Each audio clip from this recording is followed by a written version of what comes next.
Magandang gabi po sa lahat ng nakikinig ng pagsapit ng takip silim. Ako nga po pala si Johnny, isang Pinoy na matagal nang nakatira dito sa may South Korea.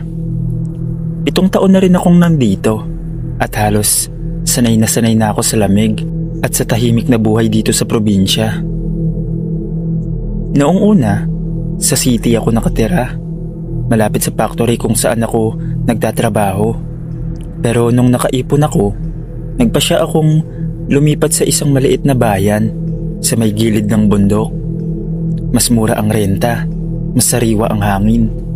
At sabi ko sa sarili ko, baka dito ko mahanap yung katahimikan na gusto ko. Nakahanap ako ng isang bahay na medyo luma na, pero maayos pa rin.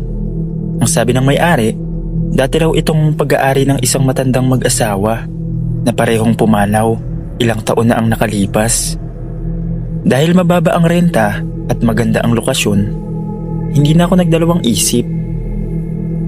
Unang linggo ko, tahimik lang ang lahat. Maayos ang paligid, puro puno, palayan, at halos walang dumadaan na sasakyan sa gabi. Pero habang tumatagal, nagsisimula na akong makaramdam ng hindi ko maipaliwanag na kilabot. Isang gabi, habang nagkakape ako sa labas, napansin kong may ilaw na parang nagkikislapan sa bandang dulo ng bukirin. Mga 300 metro mula sa bahay. Parang may naglalakad na may dalang lampara. Pero sobrang dilim at walang daan doon. Akala ko may kapitbahay lang na umuuwi.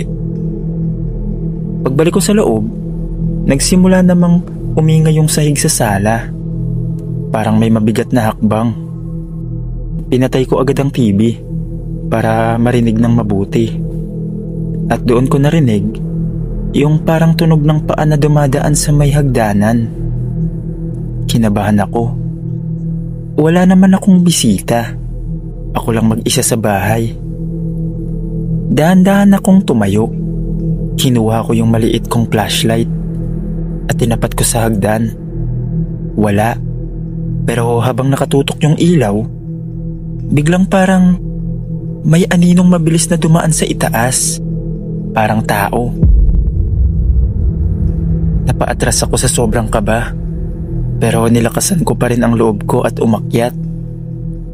Pagdating ko sa 2nd floor, malamig. Iba yung lamig. Parang hindi normal sa panahon. At doon ko unang naamoy ang kakaibang amoy. Parang bulok na bulaklak na matagal nang nakatago. Pag-akyat ko sa itaas, ramdam kong bumigat ang paligid. Tahimik, pero parang may presensyang nakatingin sa akin. Dahan-dahan akong lumakad papunta sa may kwarto sa dulo ng pasilyo. Yung dating silid ng matandang mag-asawa, sabi ng may-ari. Hawak ko pa rin yung maliit kong flashlight. Nanginginig yung kamay ko. Habang papalapit ako sa pinto, narinig kong parang may mahina. "Ajushi." Isang tinig ng babae. Hindi ako makagalaw sa kinatatayuan ko. Para akong na-freeze. Tapos biglang may kumatok mula sa loob ng kwarto. Nilunok ko ang takot ko at marahang binuksan ang pinto. Pagpasok ko, sumalubong sa akin ang malamig na hangin at amoy ng bulok na bulaklak na mas matindi pa kaysa kanina. Tinapat ko ang flashlight ko sa paligid. May mga lumang gamit pa. Luma na rin yung kama na may lumang kumot. Tapos, sa gilid ng kama, may nakita akong upuan na merong nakaupo. Akala ko panaginip lang, pero malinaw kong nakita ang anyo ng isang matandang babae. Nakatalikod, puting-puti ang buhok at nakaitim na hanbok. Dahan-dahan siyang tumingin sa akin at doon ko nakita yung mukha niyang parang bulok na.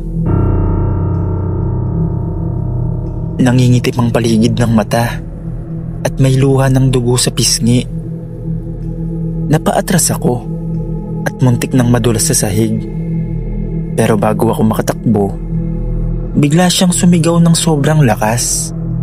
Isang boses na parang sabay-sabay na lalaki at babae. "Umalis ka rito." Tinagalog ko na lang po para mas maintindihan nating lahat. Napabitaw ako sa flashlight at nawala ng ilaw ang buong kwarto. Tanging anino lang ang nakikita ko at yung tunog ng yabag na papalapit ng papalapit sa akin. Tumakbo ako pababa ng hagdan, halos madapa, at pagdating ko sa pinto, hindi agad bumukas. Pero pinilit ko at nang sa wakas, mabuksan ko. Diretso akong tumakbo palabas ng bahay kahit sobrang lamig sa labas. Sa may kalsada ako tumigil, hingal na hingal, at paglingon ko sa bahay, may nakita akong ilaw sa bintana sa itaas at sa liwanag, nakasilip ang mukha ng matandang babaeng nakatingin sa akin. Kinabukasan, kinausap ko yung may-ari ng bahay. Doon ko nalaman ang hindi ko sana gustong marinig. Yung matandang babae raw na nakatira doon ay namatay sa mismong kwarto na pinasukan ko. Mag-isa, hindi agad nalaman ng mga kapitbahay, kaya isang araw siyang naiwan sa kama bago natagpuan. Matapos yun, hindi na ako bumalik doon. Lumipat na ako sa dorm, malapit sa trabaho ko. Hanggang dito na lang po, Sir Dave. Salamat sa pagbasa ng kwento.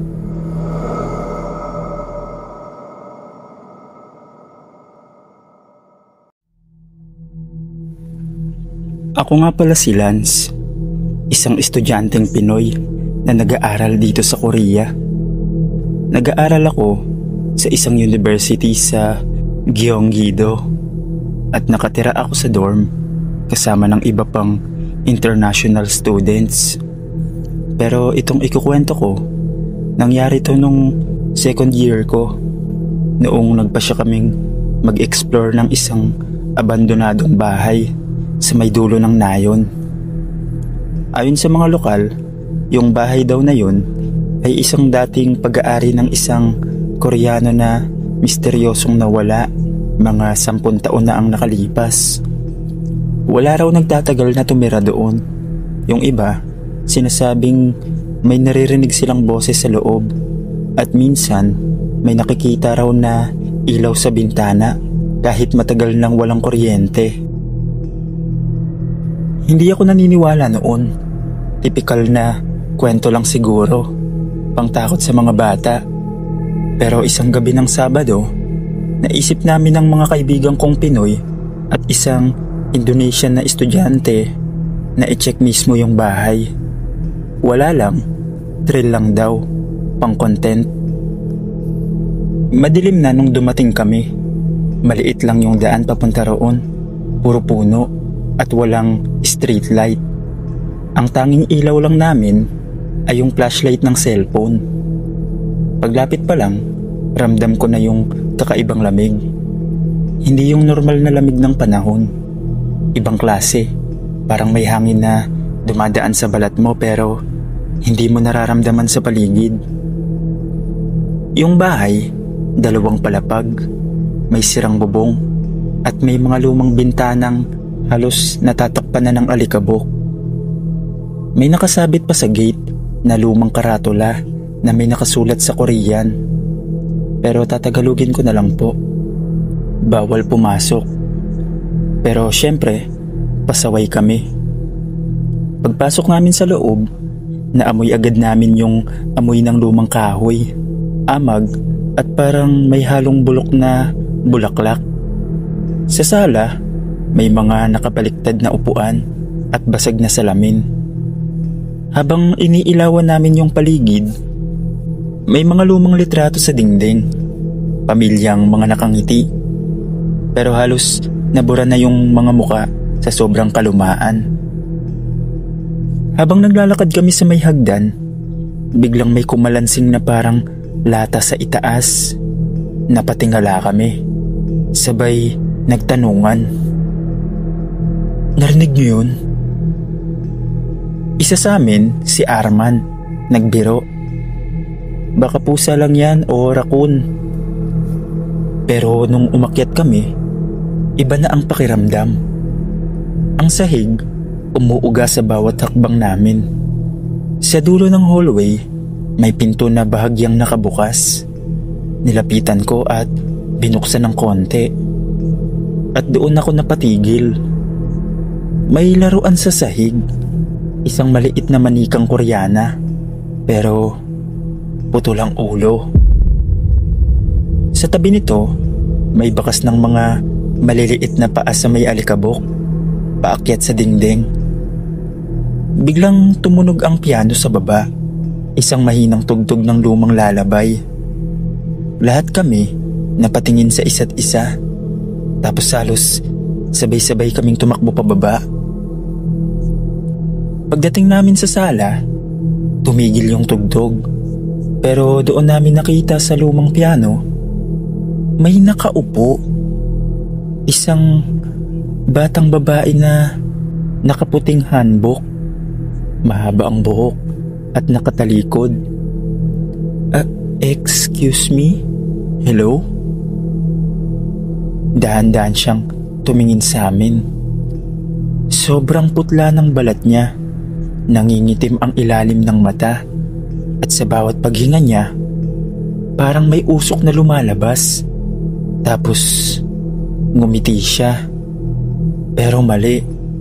Kasi mula sa pisngi niya, bumuka pababa hanggang liig. Isang ngiting hindi pang tao. Sumigaw kami at nagtakbuhan palabas. Habang tumatakbo kami sa daan, rinig namin yung pagtawa ng bata. Lumalakas habang lumalayo kami. Kinabukasan, bumalik kami sa nayon. Kasama yung isa naming Koreanong kaklase para tanungin kung ano ba talaga yung bahay na yun. Sabi ng matandang tindera sa may kanto, dati raw may batang babae na anak ng dating may-ari. Namatay daw siya sa sunog na sumiklab sa bahay habang nagpapiano. Hindi na raw nailigtas at mula noon may mga nakakarinig pa rin ng tugtog ng piano tuwing gabi. Pagkatapos nun, wala nang naglalakas loob pumunta roon. Kami naman, hindi na rin bumalik sa lugar na yon kahit kailan. Hanggang dito na lang po ang kwento ko. Maraming salamat po.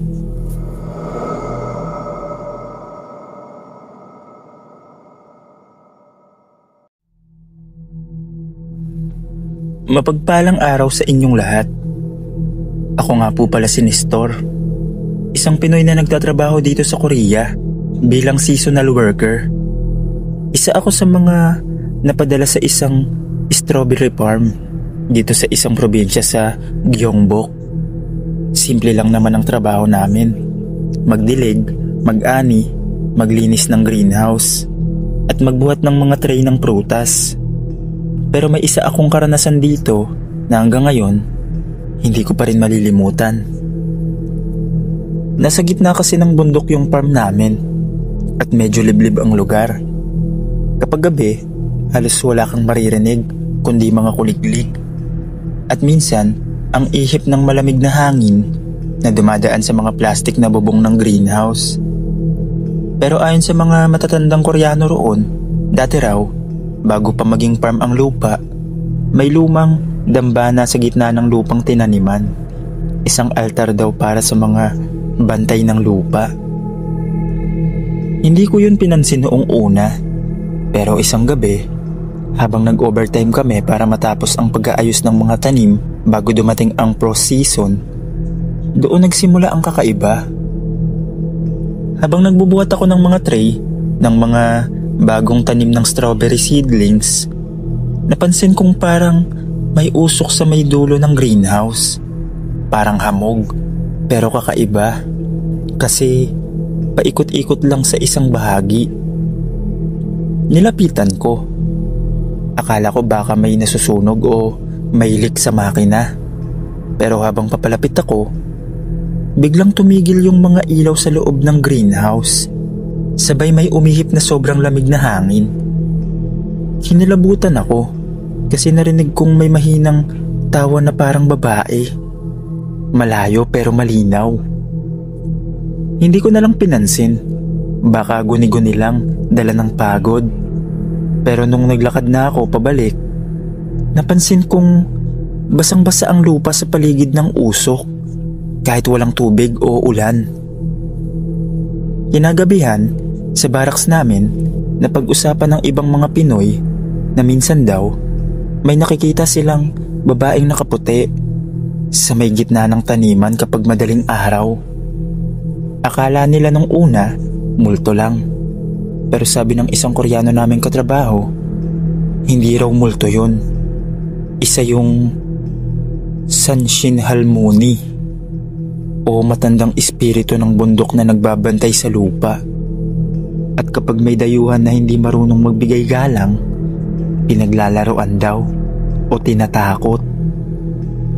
Hindi ako naniniwala noon hanggang sa sumunod na gabi, ako mismo ang nakaengkwentro. Kinabukasan ng gabi, ako ulit ang naka-assign magbantay ng greenhouse. Mag-isa lang ako noon kasi may shift rotation. Nagkataon na ako ang huling naiwan para isara ang mga ilaw at siguraduhing maayos ang mga tray ng tanim. 10:00 na ng gabi at sobrang tahimik sa paligid. Kahit ang mga aso ng may-ari hindi tumatahol.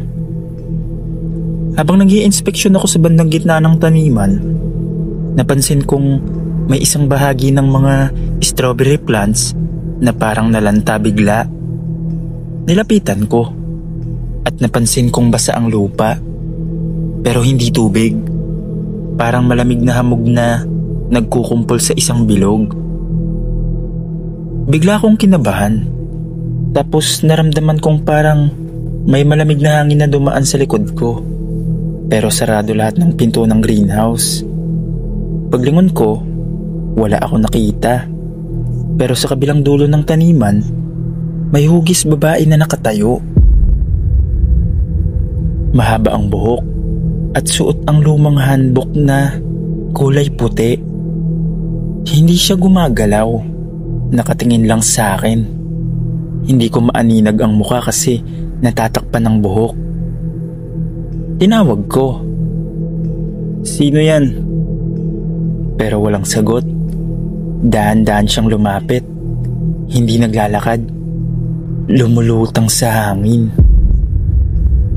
Doon ko narinig ang boses niyang mahina.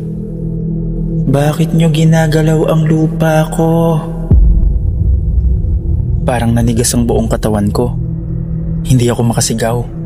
Pero napansin kong dumilim yung paligid kahit bukas ang ilaw. Isa-isang pumupundi ang mga ilaw ng greenhouse hanggang sa tanging isang bumbilya na lang ang bukas, yung nasa taas ko. Sa bawat paglapit niya, mas lumalakas yung amoy ng bulok na damo at basang lupa. Nang halos 3 metro na lang ang layo niya, itinaas niya ang kamay niya at itinuro ako. Doon ko nakita ang mga kuko niyang mahaba at maiitim, parang ugat ng puno. Hindi ko na kinaya. Tumakbo ako palabas ng greenhouse, halos madulas sa putik. Naririnig ko pa rin yung tawa niyang mahina, parang humahabol sa hangin. Paglabas ko, sobrang lamig sa labas, kahit hindi pa taglamig. Pagdating ko sa barracks, hingal na hingal ako at halos walang boses. Yung mga kasamahan ko nagulat kasi putik-putik daw ako at namumutla. Kinabukasan, pagbalik namin sa farm, nagulat kami. Yung parting tinaniman kung saan ko siya nakita, tuyo lahat ng strawberry plants, parang napulok. Sinabihan kami ng matandang Koreano na kasama namin na wag na raw kaming magtrabaho roon sa gabi. Sabi niya, Yun daw yung parte kung saan nakatayo dati ang lumang dambana bago ginawa ang farm. Hindi raw nakapagpaalam ng maayos ang may-ari sa mga bantay ng lupa. Simula noon, tuwing sumasapit ang alas 9 ng gabi, kusa naming sinasara lahat ng greenhouse dahil wala nang gustong magbantay. Hanggang dito na lang po, Sir Dave. Maraming salamat po.